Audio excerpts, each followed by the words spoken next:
It's more important what's God want to do in this world, and how do we become a part of that?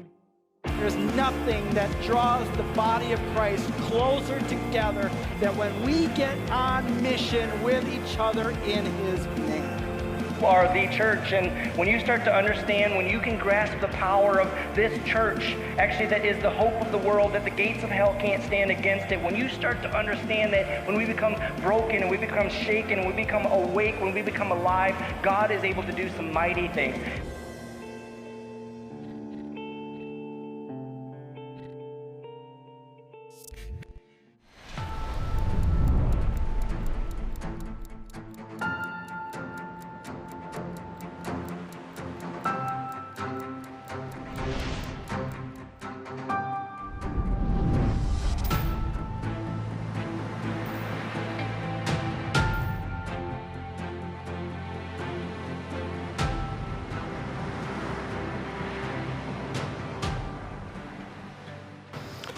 Hey, good morning, Cornerstone. How are you guys doing?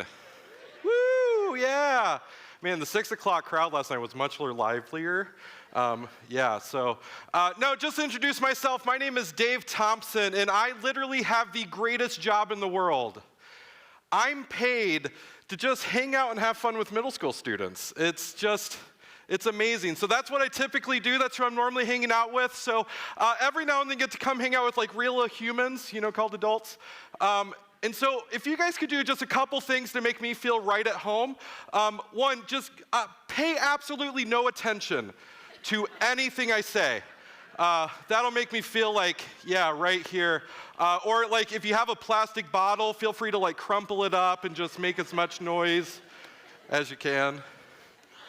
No, it's funny. I've been up here since January of last year, working at Cornerstone and living in Grand Rapids. And every time people ask me, what do you do? And I'm like, I lead a middle school ministry. I always kind of get one of the same responses. It's like, oh, good for you. It takes a special person. It's like the West Michigan version of the Southern. Oh, bless your heart. Yeah. No, I love what I do. I get to pour into, I don't just say the next generation of church, I say the church today. It's just an amazing job. But if I could be real honest with you, if I could describe middle school ministry in one word, it would be uncomfortable. Yeah, uncomfortable. It's the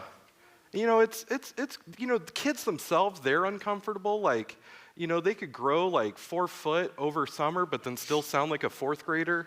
And so like you just look and sound uncomfortable. For some reason, 6th grade boys have this like really like strong like affinity to stay away from deodorant.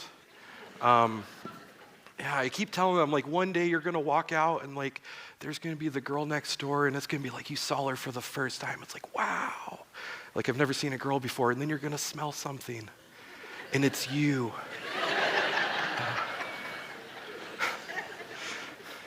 I was once minding my own business. Like I'm just there, doing me, living my best life. And I had a 6th grade boy come up to me and say, I'm wearing 2 pairs of pants because I couldn't find any clean underwear. Dude, I don't need to know that. That's like the definition of airing your dirty laundry. Like, I just don't. Easily the most uncomfortable moment in my middle school history happened just a few weeks ago at our winter retreat where we took 90 middle school students. Yeah, that's amazing. I was walking to the broomball field, and broomball, you just kind of have to experience it to understand it. But we actually had a team that was still in the tournament, and so I was walking over to cheer on the team, and then here comes this leader and a student who's very obviously in pain walking off the field. And as I look at him, I see his right shoulder is where it should be, and his left shoulder is about 3 inches down. Yeah, vomit. That's what I said. I'm like, dude, put your arm back where it should be. And so I'm like, oh, this is bad. Like, I knew right away. This is actually why it was like this. Yeah, uncomfortable, right? No, it's funny. Today's message, I'm just going to be really honest with you. It's uncomfortable. If you're here and you call yourself a Jesus follower, if you're here and you say, I believe in Jesus, I am a Christian, this message is really going to be uncomfortable for you. If you're here and you don't believe in Jesus, one, I want to say, man, I'm so glad you're here. Like, that's part of why we do what we do. I don't know how they got you to come, whether it's you're here because, your cousin's getting confirmed today, or like they promised you that they were cute boys. They were lying. Or maybe like you're a college student and you're just like, man, I just want to get like a free lunch after this, I lived that life once. I just want to let you know that you're off the hook today. And in fact, what we're going to talk about today very well might be why you left the church or Christianity to begin with. You met some of us. But for the rest of us in the room, this isn't going to be comfortable. It was very uncomfortable for God to walk me through it. It was uncomfortable for me to write it down. And it's going to be uncomfortable for me to talk to you guys about it today because it's just something I don't want to face. It's something that I don't want to deal with. And what I want to kind of give you a heads up as we head into this, I'm struggling with this too. And I'm trying to walk in this, and I'm trying to figure this out. So we're just all in this together. Honestly, the Bible is just full of uncomfortable things. Full of uncomfortable things. There's a whole section on the Bible on circumcision. Guy or girl alike, we don't want to talk about that. That's just uncomfortable.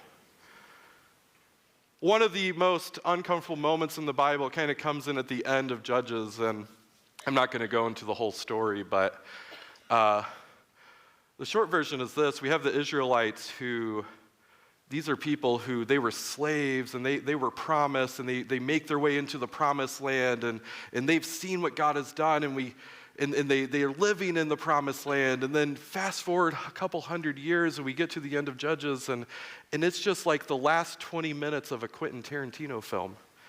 There's blood and guts and genocide, and it's great. It's a real good read right before you go to bed. It's just this really uncomfortable moment where basically the entire population of Israel, God's chosen people, they're all just kind of compromised, all doing their own thing. And it's all these things that any of us in the room would feel uncomfortable doing. There's people being dissected into multiple parts. There's an entire tribe that's being killed off. They decide to kill off another village just to give all of the wives to these people because they feel bad all of a sudden. It's crazy. And it leaves me at the end with these words here. Judges 21:25, it says, "In those days Israel had no king. All the people did whatever seemed right in their own eyes." And it leaves me with the question, how did we get here? How did Israel, the nation that was picked in a man named Abraham who said, hey, I'm going to raise up a nation out of you and I'm going to give you some land. And then he did it. Israel, the nation that was enslaved for 400 years and was taken out of Egypt. How did we get from there to here? And it leaves me asking the question in the same way, and as I look around the world today, how? How did we get here? And really, to kind of answer that story, we have to go back to the beginning. Before the book of Judges, there's the book of Joshua. Now, Joshua, he was a strong man of God, and we know some people like that. Joshua was coming to the end of his life. He had just led the Israelites into the promised land. They had conquered. They had seen so much. They're there, they're living, they're thriving, and Joshua is about to die, and he's saying, hey, I'm about to leave. And when I go, I can't keep your faith for you. And so I have kind of one last little bit of one nugget of information, just one last little piece for you that I just want to give you. He says this, chapter 24:15, he says, but if you refuse to serve the Lord, then choose today whom you will serve. Would you prefer the gods of your ancestors served beyond the Euphrates, right? Would you prefer the gods before Abraham came out of the other side of the Euphrates? Or will it be the gods of the Amorites in whose land you now live, right? This side of the Jordan. But as for me, in my family, we will serve the Lord. And I love that this is kind of like the end of church camp. It's what we call cry night. Joshua's giving his one final chance. He's his one final opportunity to pour into the crowd. And this is like the night where you're like, go home and quit smoking and go home and break up with that boyfriend and break up with that girlfriend, right? It's cry nights. Make a decision. Make a decision here. What will you do? I'm going to leave and you have a choice. And I love their response. It says, the people replied, we would never abandon the Lord and serve other gods. Another translation says it like this, says, far be it from us. Far be it from us.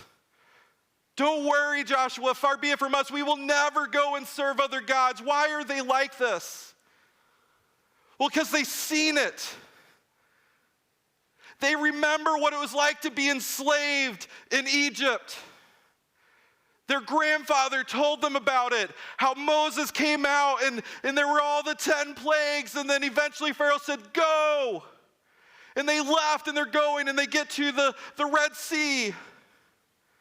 And the Red Sea's standing there, and then Pharaoh's behind them and chasing them, and then all of a sudden Moses held up his hands and the water just opened up and they walked through it on dry land. They witnessed that.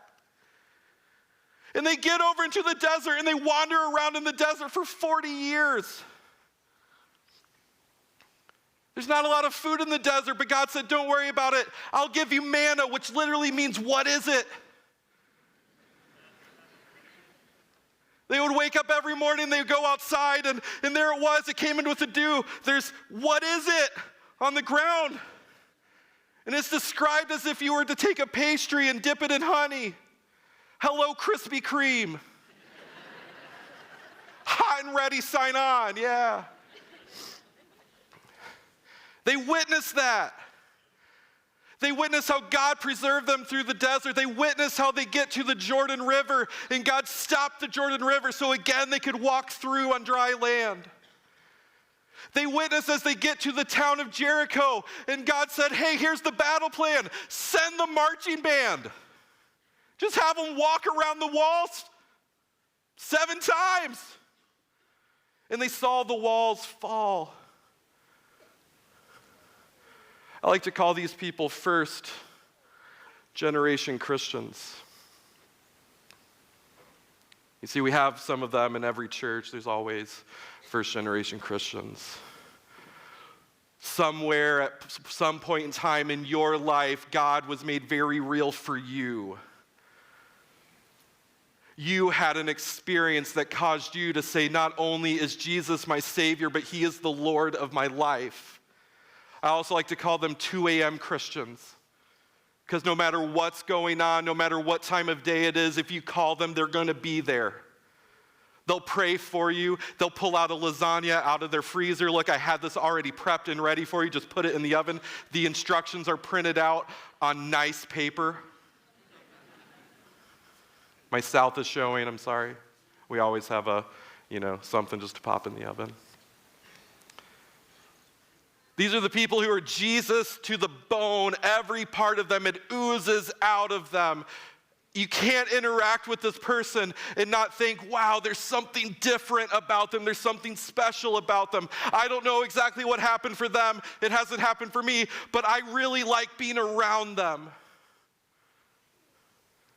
So our first generation Christians. So Joshua has his people and they say, far be it from us. We will never serve other gods. And then verse 31 comes. It says, the people of Israel served the Lord throughout the lifetime of Joshua and of the elders who outlived him. Then I like to put a little parenthetical, at least. At least those who had personally experienced all that the Lord had done for them.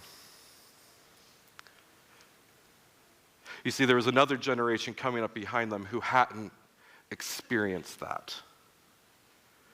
They didn't witness it firsthand. They didn't see it for themselves. I have a really original name for them. It's called second generation Christians. There's so many more second generation Christians in every audience than there are first generation Christians. Second generation Christians may have accepted Jesus as their Lord and Savior, but Jesus was never Lord of their life. I also like to call second generation Christians the borrowed faith generation. You had something happen that was amazing for your grandmother, or something amazing happened in your mother's life, and it caused her to be a first generation Christian, and you just kind of borrowed her faith. Or you went to youth group all of your life and you just kind of borrowed his, your student pastor's faith, or your small group leader's faith, or your lead pastor's faith. You always borrowed their faith. It was never your faith. You just kind of borrowed theirs. You didn't actually witness the walls falling down, but you heard that the walls fell down and it did something in their life that changed them, and that impacted your life. And so you believe in Jesus, but maybe not completely. You've heard that the Lord can move mountains, but that's for those people with their faith. For me, I might kick a pebble.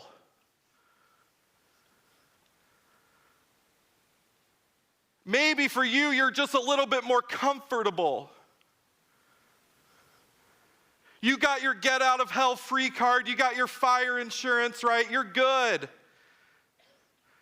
But you got comfortable. And maybe the way you view the world matters more than the way God views the world. And for you, maybe you're starting to say that I'm just going to do kind of what's right in my own eyes, in my own worldview. And although your eternity has changed, your life was never altered. You're Jesus kind of more on the surface rather than in the depths of who you are. And that's who the Israelites kind of find themselves being led by. And then all of the people who witnessed it firsthand died. Joshua died. And all of the elders died. And all the people who walked through the desert and all the people who saw the what is it died. And suddenly, the next generation starts to come and they're left with who for leadership? Well, they're left with my very comfortable faith. Judges 2:10. It says, after that generation died, another generation grew up who did not acknowledge the Lord or remember the mighty things he had done for Israel. Israel is left with the comfortable faith of the second generation. No longer is there my grandmother's faith. No longer is there my mother's faith. No longer is there my student pastor's faith. There's only my faith. And the next generation is looking at my faith and they're looking at me, and suddenly, my faith doesn't seem nearly as appealing as my grandmother's faith once looked. My faith suddenly isn't nearly as active as my brother or my father's faith once looked. And they're looking at me. And they're walking away. And I don't understand why. Third generation, there are more of them here than we realize. They will attend church because they have to. They will do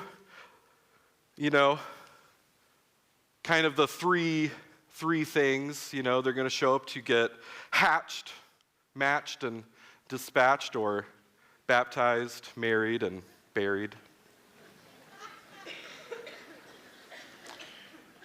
The truth is they just simply didn't see enough change in my life, and so we lost them.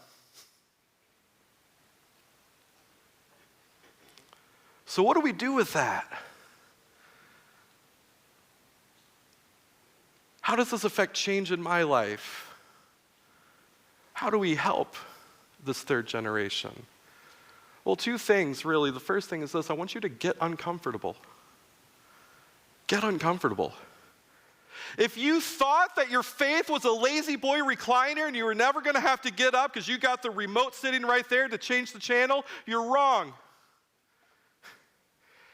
If you thought it was simply about, okay, now I'm saved, now I've accepted Jesus, now I'm just going to wait until I die, you're wrong. You got to get uncomfortable. We got to get off the couch and start the 5K. I don't run, so I don't know, but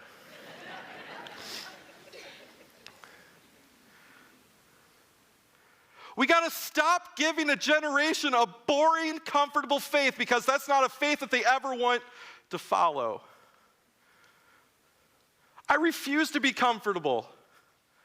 People ask me time and time again, Dave, why do you do what you do? Why do you spend your life devoted to middle school students? Because I'm uncomfortable. I'm uncomfortable with the reality that there are men and women who grew up as middle school and high school students and they never knew that there was a God who loved them. I'm uncomfortable with the fact that we have students today who don't realize that their value and self-worth comes from that fact that they're made in the image of the Creator. Instead, they allow it to come from with what they can provide sexually or how many likes or comments they can get. I'm uncomfortable with that. I'm uncomfortable knowing that Barna Research says that in 2009, that 9% of the United States population consider themselves in the non or the no religious affiliation category, and that 10 years later, it more than doubled to 19%. By the way, 31% of millennials. And what their research is saying is that Gen Z, this next generation to come up, is going to continue to grow that trend. I'm uncomfortable. I can't sit still. In church, we need to be uncomfortable too. We need to stop just sitting back and allowing the world to go on around us, creating our own little bubbles and saying, okay, there we go. I'm here, I'm safe. It's not about being safe. It's not about being comfortable. God called us to something greater. Yes, salvation is free, but following Jesus will cost you something. Second thing I want us to do is I want us to actually believe what we say we believe. Now, I know that sounds kind of weird in that sense, but if we actually believe what we say we believe, it changes us. Suddenly, I'm a little different. And maybe it's not everything. What if we just took a couple things? Just a couple things. What if whenever God said, for God so loved the world, come on, John 3:16, we read it all the time, we put it on, we tattoo it on our arms, whatever it is. For God so loved the world, we actually believe that for God so loved the world. And you're in the world. For God so loved you. Suddenly, how many likes and comments I get don't matter to me anymore. Suddenly, my value and self-worth can't come from these stupid, lifeless things because it's coming from the one thing that gives life, our God. That I'm chosen by Him.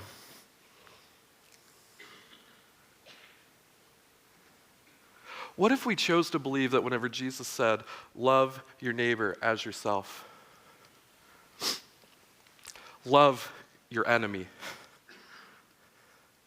love one another as I have loved you. What if we chose to believe that whenever Jesus said that, He actually cared about how we treat and respond and care for one another? What if we chose to believe that every person we ever interact with is another person that Jesus died for? Suddenly, I can't be so angry at this person for acting the way that they act.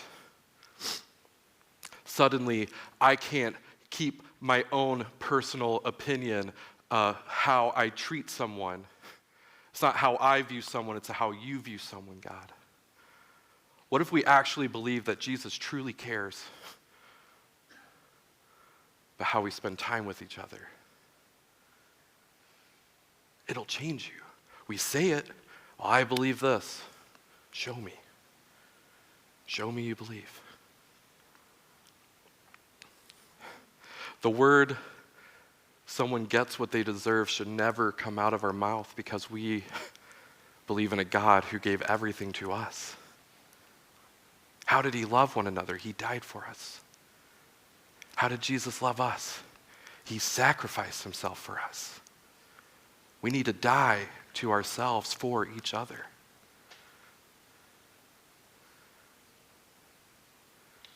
What if we just got a couple things right? Just a couple.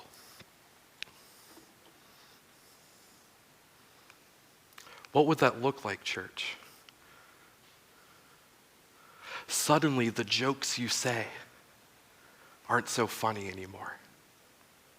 Ooh, that got a little personal. Suddenly, the things we say about women around our sons aren't so interesting or funny anymore. Can I be really honest? We're really bad about following the quote-unquote Christian values, but we get way bent out of shape whenever people who never ascribe to the quote-unquote Christian values fail to keep the quote-unquote Christian values. We need to stop expecting an organization that never labeled themselves as Christian to keep Christian values whenever we Christian organizations fail constantly. Let me put it this way. We need to stop getting so upset about a halftime show. And we need to start really getting upset about the number of Christians who actively worship the idol known as the NFL. What if we got mad at Christians for failing to be Christian rather than non-Christians for failing to be Christian? Come on, we think we're doing well.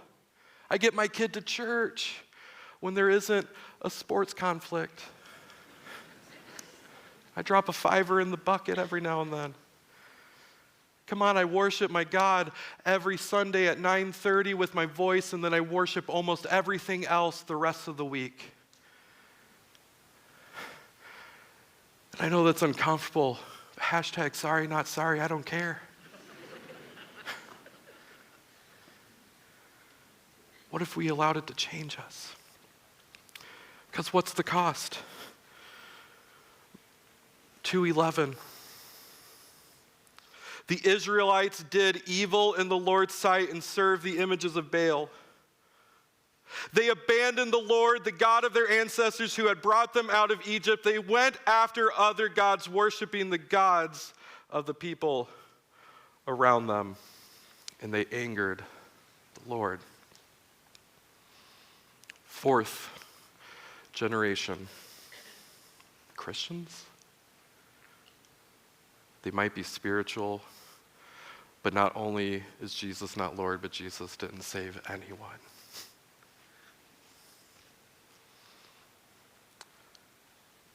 What's at stake? It's these kids. What's at stake? Look in the rearview mirror. Look at the kids in the background. It's them. And we're losing an entire generation. And somewhere down the road, we're going to have someone who stands up and says, it's the loudest Christian voice, let's blame culture. It was culture's fault. Let's blame that rap music. Because we don't want to feel responsible for anything. Let's just blame everything else. It was never our fault, but I'm sorry to tell you, it's your fault and it's my fault. Because we chose to give them a faith that was not worth living. We chose to give them a faith that they was not attractive to. And we think that an easy faith, a comfortable faith is the thing that's going to make them attracted to it. No. Do they see the fruit in your life? Church, it's our fault. As I was preparing for this, I wrote the message, and I actually had it stopped there. And sent it to Betsy, and she's my boss. She's amazing, but she's not here, so I can say that, and it'll be all right. She replied back. She's like, "This is really good, Dave. This is really good." I'm like, "Okay, where's the but?" She said, "It's just a little sad." She's just such a happy person. I'm like, yeah, you're right. It's confirmation weekend. I'm like, yeah, let's just raise the energy a little bit. What happens to the Israelites? They get the anger of God, and they spend 8 years conquered by the neighboring nations. 8 years working for one king. They just left being enslaved. They just came into their land. They could finally be a nation. And they chose to be a nation conquered by the nations around them. Just tell you a little bit about my life. I was in this world for a long time. Up until about 10 years ago, I was an atheist. I had someone come into my life who lived an amazing life, and I had no idea they were Christians, and they just kind of were different. They loved differently, they lived differently. And I watched them. And at the end of these 8 years, this is what it says, Judges 3:9, it says, "But when they cried out to the Lord, he raised up for them a deliverer." Some of the most beautiful words I've ever read. What I want you to know is that there is hope. There is hope. And it's in you. You could be the deliverer. First generation people, you have people who look at you and they see the faith that you have, and they are loving and they are borrowing your faith. Don't let them borrow your faith. Help them get a faith of their own. Second generation people, don't stop. I know you want to be comfortable. There's plenty of comfort when you die. Don't stop now. Keep going. Why? Because they're watching. We need you. So I'm going to pray, and the band's going to lead us in worship, and I just want you guys to ask, what are some things I need to do differently? Who are some people I need to talk to? God, I love you. God, I'm so thankful that you're a God who gave us a deliverer. God, that no matter how far we run, God, you're always going to come back to us. God, no matter what happens, you are always going to be right there. God, help some of us in the room take a step into having a faith of our own faith. God, help some of us in the room make it real for ourselves. God, I believe that here in this room there are some third generation people who they see it and they've heard it for the first time and it makes sense for the first time. God, help them take a step towards you here today. Not just in salvation, not just in eternity, but in life. Give us all the inability to be comfortable. Don't let us not see what's happening around us. God, thank you for these students who made a profession today to you. It's your name we pray. Amen.